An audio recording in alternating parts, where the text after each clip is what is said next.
You typed out a 4-line explanation for a simple mistake, sent it into the digital ether, and watched the read receipt hang in the silence while they formulated their judgment. You felt the sudden, hot spike of adrenaline in your chest, the desperate, hollow urge to send another message, to clarify, to soften the blow. You stared at the glass screen, your thumb hovering over the keyboard, waiting for a permission slip of forgiveness that was never guaranteed to arrive.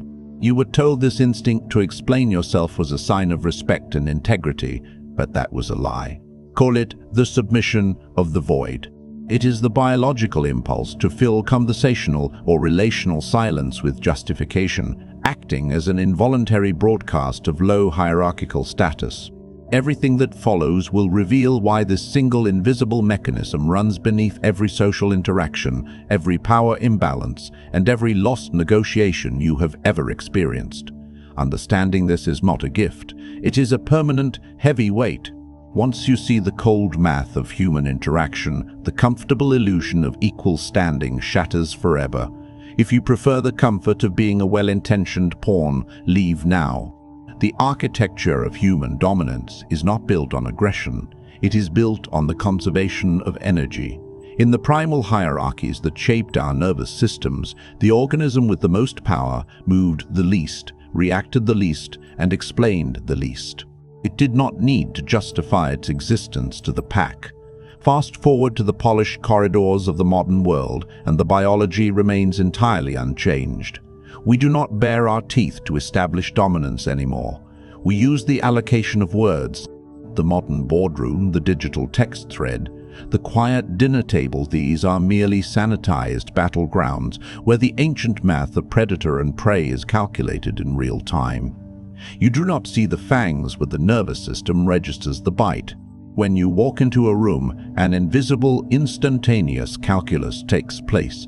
The system measures who is trying to bridge the gap and who is forcing others to cross it. The person over-explaining, over-contextualizing, and flooding the space with rationale is the organism desperately trying to secure safety from the pack. The person who needs the least from a room controls the room. They are the predator resting at the center, watching the prey exhaust themselves with motion. This is the core of the defense trap. Over-communication is registered by the human nervous system not as clarity, but as a leak of positional power. Every unprompted justification is a micro-submission, a signal that you believe your baseline existence requires a defense. Strip the morality out of it and look at the math. When you are late to an obligation and immediately launch into a breathless timeline of traffic jams, broken alarms, and chaotic mornings, you think you are being polite. You are not. You are simply reacting to a biological spike in status anxiety. It is not a moral failing that you do this. It is a default evolutionary reflex designed to avoid exile. You are trying to prove you are still useful to the tribe. But this is not about courtesy. It is about the immediate, involuntary surrender of leverage. Here is the brutal truth. The listener does not care about your traffic jam. They only register that you feel small enough to owe them an accounting of your time. The more you explain your actions, the more you convince the observer that your actions require approval. Think back to the relationships where you lost respect despite doing everything right. You were not betrayed, you were not inherently flawed or unlovable. You are simply mispriced. Your incessant need to explain your boundaries, your choices, and your feelings signal to the other person that you are positioned beneath them. You assumed that by showing them your inner workings, they would reward you with empathy. But biology does not reward vulnerability in a hierarchy. It exploits it. When you over-explain, you are actively demoting yourself, hoping the person above you will graciously pull you back up. They will not. You handed them the gavel and built the courtroom yourself. The failure was not personal, it was purely positional. Imagine a vast, dark ocean. The apex predator moves through the water with total silent efficiency, displacing only the water it needs to survive. The injured organism thrashes, displacing water in frantic, chaotic bursts, trying to signal its vitality. But the thrashing is exactly what draws the teeth. This is the bleeding target in open water. Every unnecessary word of defense you speak is a drop of blood in the current, signaling to the social system that you are vulnerable, unsure, and ripe for consumption. Machiavelli watched this exact mechanism destroy the Republic of Florence. The city's leader, Piero Soderini, was a good, moralizing man who believed in the power of justification. When a political crisis hit, Soderini would convene the masses, exhaustively explaining his rationale, defending his policies, pleading for their understanding. He thought reason would buy loyalty. He was fatally wrong. His endless justifications signaled weakness to the walls. The Medici family, calculating and ruthlessly quiet, recognized the blood in the water. Soderini was overthrown and exiled, not because his policies were flawed, but because his posture was that of prey. Authority that must be explained is authority that has already been lost. Stop putting yourself on trial for a jury that never issued a subpoena. In the court of earned silence, you will see why the person speaking the most is always the one bleeding the most. The human social structure is not an arena of debate. It is a steep gradient of information distribution. Those at the bottom possess total transparency. They are legible, readable, and entirely predictable. The environment demands this transparency from the lower tiers to maintain operational safety. The herd must know what every sheep is thinking. But as you move upward, the organism becomes increasingly opaque. Dominance does not explain its movements. It accumulates mass through what it refuses to broadcast. Bring it into the room. When you sit across from someone who refuses to fill the gap in a conversation, you feel an immediate suffocating physical pressure. They are not attacking you, they are simply resting in their space. You, however, experience their stillness as a void that must be filled. Your pulse quickens. You begin to offer context, backstory, and rationale for things they never even questioned. You are paying a hierarchical tax, handing over your internal data to someone who has offered absolutely nothing in return. Silence is not the absence of communication. It is the most crushing form of psychological pressure. Call it the court of earned silence. This is the place where words are no longer treated as connection, but as currency. Here, the operating dynamic is information asymmetry as structural armor. We will call the engine of this armor the leverage of the unsaid. When one organism possesses total clarity about its own intentions but reveals none of them to the outside world, it forces the opposing organism into a state of reactive anxiety. The less they know about your baseline, the less they can manipulate your outcome. You become a black box, and human neurology is terrified of what it cannot read. Strip away the moral judgment. When you withhold your reasoning, you are not being cruel, cold, or manipulative. You are simply closing the gates. Think of the last time someone cancelled plans with a vague, brief statement of conflict versus a 3-paragraph apology detailing how overwhelmed they were. You respected the former, you pitied the latter. The human animal interprets the absence of justification as an indicator of high internal security. The reflex to overshare is merely your nervous system trying to buy safety through appeasement. You do not need to feel guilty for stopping the transaction. You are simply recognizing that access to your reasoning must be earned, not freely distributed to anyone who makes eye contact. Transparency without leverage is just voluntary surveillance. The layer beneath the layer is that explanation destroys mystique, and mystique is the foundation of respect. When you explain your logic, you give the other person the exact coordinates to dismantle it. You become the fortress with unlocked gates. You have built high stone walls of supposed boundaries, but by constantly explaining why the walls are there, you have left the heavy iron doors wide open. You are actively inviting the enemy to walk straight into the courtyard and critique your architecture. You have turned an unyielding barrier into an open negotiation. A boundary that requires an essay to enforce is not a boundary at all, it is a plea. Machiavelli understood the lethal utility of the unsaid. Consider Cesare Borgia at Sinigaglia. Borgia had discovered that his own mercenary captains, men he had previously trusted, were plotting the rebellion against him. He did not confront them. He did not demand explanations. He did not send letters detailing his outrage and outlining his boundaries.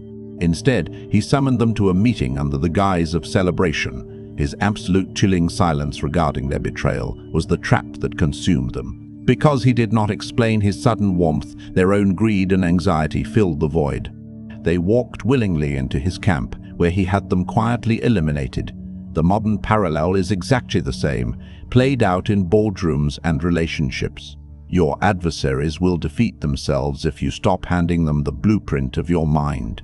The hunter does not announce the pursuit. It simply alters the environment. Observe the dynamic in any high-stakes interaction. Two people sit at a table after a sudden aggressive demand is made by a superior. The external conditions are identical. The first person immediately leans forward. Their voice climbs an octave. They rush to outline why the demand is unreasonable, providing evidence, timelines, and emotional context. They dissolve into a flurry of reactive emotion, bleeding leverage with every desperate syllable they utter. They are drowning in their own defense. The second person does not lean in. They hold the eye contact. They let a full, unbearable 5 seconds of silence stretch across the table, absorbing the demand without reacting to it. They do not validate the aggression with an explanation. They simply say, "No." The air in the room instantly shifts. The superior is now the one who must calculate the next move, unbalanced by the sheer, unmoving mass of a boundary that requires no defense. When you reside in the court of silence, you realize that true authority never explains itself. Stop handing your adversaries the exact coordinates to dismantle your decisions. In the liability of reason, you will see why your desperate need to be understood is the exact weapon they use to destroy you. The hierarchical system does not reward the articulate, it rewards the withholding. When an organism attempts to logic its way into power, it fundamentally misunderstands the physics of dominance. The system maps power not by the validity of an argument, but by the necessity of the argument. To argue is to acknowledge a peer. To explain is to acknowledge a judge. Bring it into the room. You sit across from someone who has crossed a line. You do not just state the violation. You build a curriculum. You explain why it hurt, how it violates universal standards of decency, and what the historical precedent is for your reaction. You think you are educating them. You are actually handing them jurisdiction over your reality. You are asking the system to validate your boundary, which means the boundary does not truly belong to you. Call it the lability of reason. This is the place where words shift from tools of connection into instruments of self-destruction, where justification operates as the voluntary surrender of leverage. The mechanism here is justification as a structural compromise. When you attach a "because" to your boundary, you are creating a dependency. The boundary no longer stands on its own mass. It relies on the other person accepting your reasoning. If they reject the reason, the boundary collapses. You have tethered your sovereignty to their approval. A reason is just a negotiation wearing the mask of a boundary. Strip the morality out of it. You were conditioned from childhood to believe that being understood is the prerequisite for being respected. You were taught that conflict resolution requires mutual comprehension. This is not a personal failing, it is a domestication program. The mammalian brain seeks harmony to avoid the biological terror of isolation. When you over-explain your stance, you are simply a biological machine attempting to secure its place in the herd by proving it is reasonable. This is not about being weak, but the apex of the hierarchy does not operate on reason. It operates on consequence. The reflex to justify is merely a survival instinct, malfunctioning in an environment that respects only power. Most people never realize that the more bulletproof they make their argument, the weaker their position becomes. This is the completion of the leverage of the unsaid. When you offer nothing to debate, there is no surface area for the opposing party to grip. By remaining opaque, you force them to grapple with the immovable fact of your decision, rather than the malleable fabric of your feelings. You deny them the comfort of understanding you. To be fully understood is to be completely manageable. Think of your psychological boundaries as a fortified structure.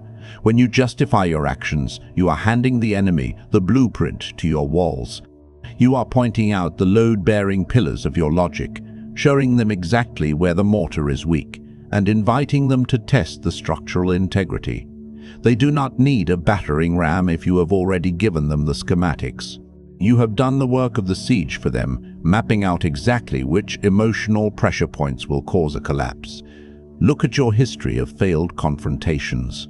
You walked away feeling manipulated, believing the other person was simply incapable of empathy. They were not incapable. They were structurally incentivized not to care. Your failure was not a lack of articulateness or a defect in your character. The outcome was determined the moment you stepped into the wrong position. You positioned yourself as a petitioner seeking a verdict rather than a sovereign enforcing a border. You misread the biological map. The pain you felt was not heartbreak, it was the cold mechanical friction of being mispositioned in the hierarchy. You lost because you played the game of reason in a room governed by mass. Machiavelli recorded the ultimate mastery of this positional absolute in the brutal execution of Ramiro de Orco. Cesare Borgia had appointed Ramiro to pacify the Romagna region through extreme, ruthless violence. Once the region was subdued, Ramiro's cruelty became a liability to Borgia's public image. Borgia did not hold a trial. He did not issue a public proclamation detailing Ramiro's crimes to justify the sudden betrayal. He did not debate the morality of the act. One morning, the people of Cesena awoke to find Ramiro severed in 2 pieces in the town square, a bloody knife resting beside him. Total, unexplained annihilation. The silence multiplied the terror, and the terror solidified the respect. Borgia did not ask the public to agree with his decision. He forced them to live in the shadow of its execution. The most terrifying power a human can wield is the willingness to act without seeking permission from the consensus. You must step completely out of the labile of reason and recognize that your existence is the only foundation your choices require. Stop arguing with people who are committed to misunderstanding you. In the asymmetric void, you will see how to turn the terrifying weight of silence onto the predator. Nature abhors a vacuum, but the social hierarchy weaponizes it. The biological system is designed to test the mass of its participants by removing friction and observing who collapses first. From a distance, human power dynamics resemble atmospheric pressure.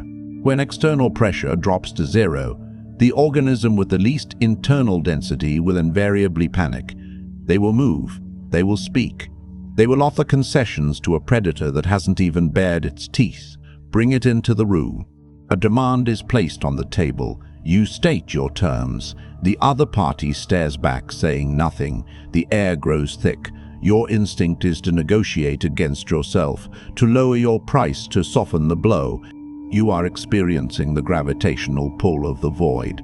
The system is measuring your mass, calculating how long you can survive without external validation. The one who speaks next loses because they signal they cannot survive the tension of the unsaid. Call it the asymmetric void. This is the place where silence stops being passive and becomes an active, crushing force. The mechanism is not the simple withholding of words, it is the deliberate generation of gravity. When you refuse to react, you create a conversational deficit. The human nervous system is wired to resolve deficits to ensure tribal cohesion. The other person feels the imbalance and instinctively attempts to restore equilibrium by flooding the space with data, their fears, their real limits, their true position. You do not extract information from them, they surrender it to escape the discomfort. Strip the morality out of it. You were taught that using silence intentionally is manipulative, a dark tactic designed to punish people. It is not. It is simply the application of physics to human interaction. When you stop rushing to fill the dead air in a negotiation or a confrontation, you are not attacking the other person. You are merely giving them the space to defeat themselves. The anxiety they feel in that silence is not your weapon. It is their own biological programming misfiring. They are terrified of the dark, and you are simply refusing to light the torch. This is the trap. You have spent your life being the one who lights the torch. You have been a victim of the submission of the void, rushing to fill every quiet moment with your own justification, your own warmth, your own data. But when you invert the dynamic, you realize that the void is neutral. Silence only crushes those who are hollow enough to be compressed. Machiavelli mapped this phenomenon perfectly during his diplomatic missions to the French court of Louis XVI. As a relatively low-status envoy from Florence, he was constantly kept waiting. The French ministers would delay meetings, withhold answers, and stretch the silence for weeks. They were not just being arrogant, they were using the void. They knew that the longer Machiavelli waited in the quiet, the more anxious his government back home would become, and the more likely Florence would be to offer unprompted concessions just to get an answer. The French held the power because they controlled the delay. The modern parallel is exactly the same. The person who controls the pace of the response controls the terms of the relationship. Imagine a dying star collapsing in on itself, becoming entirely dense. It becomes the black hole. It does not reach out into the galaxy to pull planets toward it. It simply exists with such immense, undeniable gravity that everything else is forced to alter its orbit. The black hole does not negotiate with the light it consumes. It merely sits at the center of the system, heavy and immovable. When you learn to occupy the asymmetric void, you become the gravitational center of the room. The frantic movement of others is just matter caught in your orbit. Watch the dynamic play out in the aftermath of a sudden accusation. Two individuals sit in an office, identically accused by a superior of a failure they did not commit. The external conditions are exactly the same. The manager lays the blame on the desk and waits. The first individual gasps. Their hands fly up. They immediately launch into a rapid-fire timeline of events, throwing out names, dates, and excuses. They plead for logic. They talk so fast they begin to stutter, their voice climbing higher, their posture leaning desperately forward across the desk. They are sweating leverage from their paws, proving that the manager holds the power of life and death over their nervous system. The second individual does not shift in their chair. They let the false accusation hang in the air, suspended and ignored. They look at the manager with cold, dead eyes. 1 second, 2 seconds, 3 seconds. The manager shifts their weight. 4 seconds. The manager clears their throat. The manager, unable to bear the weight of the vacuum they accidentally created, begins to backpedal. I know it wasn't entirely your fault, the manager stammers, breaking their own frame. The second individual accumulated total power without opening their mouth. Restraint is the heaviest object in the universe. Stop rescuing your enemies from the uncomfortable silence they created. In the sovereign veto, you will see the biological weight of a word that requires no architecture to support it. The apex of any dominance hierarchy is defined by the capacity to halt motion. The system is constantly probing for compliance, testing the edges of the organisms within it to see who will yield space. Yielding space is not just physical, it is conversational, temporal, and psychological. When an organism refuses a demand, the biological system immediately measures the structural integrity of that refusal to determine if the boundary is real or a bluff. Bring it into the room. A request is made that violates your baseline. You say no, but you instantly cushion it. You offer an alternative, a detailed scheduling conflict, a soft apology for your lack of availability. You believe you are preserving the relationship and keeping the peace. You are actually signaling to the predator that your refusal is highly negotiable. A boundary delivered with an apology is just a delayed surrender. Call it the sovereign veto. This is the place where words are stripped of all decorative architecture. The mechanism here is the unapologetic, unvarnished refusal. It is a response that requires no scaffolding, no historical context, and no future promises to support its weight. It is the absolute boundary of self-containment, delivered as a complete sentence, ending in a period.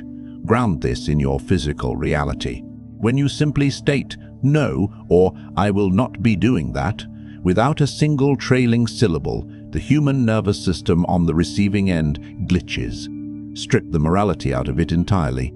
You are the judge. To be Zitmund refuse, ing, I am the child, I am the child, I am. It is not. It is an act of biological conservation. You are not attacking the requester, you are simply refusing to spend your internal energy building a bridge to their disappointment. The guilt you feel when you do this is not your conscience speaking, it is your obsolete tribal programming, terrified of being cast out of the herd for non-compliance.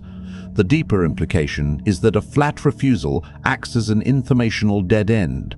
When you provide a reason for your no, you give the opposing organism a puzzle to solve. If you say you cannot attend because you are busy, they will offer a different time. If you say you cannot comply because of a specific rule, they will challenge the validity of the rule. The moment you offer a rationale for your limit, you transform a closed door into a negotiation table. Look at the boundaries you have tried and failed to set in the past. You thought your failure was a lack of willpower.